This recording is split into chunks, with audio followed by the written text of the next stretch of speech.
আমরা এবার মন্দিরের ভেতরে প্রবেশ করব। মন্দিরের ওপর থেকে বাইরের দিকটা দেখুন, কত সুন্দর। সত্যি, যেমন তৈরি তেমন তার যত্ন।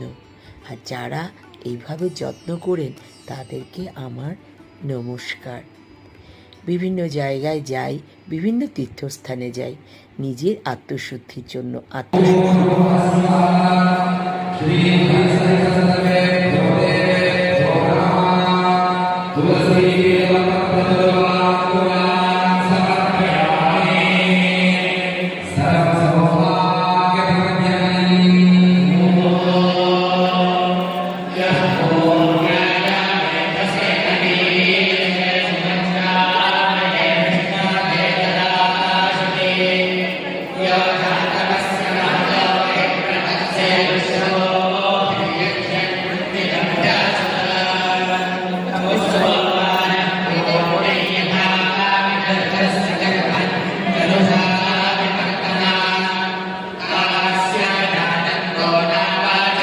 ওইখানের এই গুরুকুলের শিক্ষা ব্যবস্থা দেখে মনে হচ্ছিল ঠাকুর যেহেতু এইভাবেই বসতেন, এখানেই বসতেন, এখানেই এইভাবে শ্লোক শিখতেন।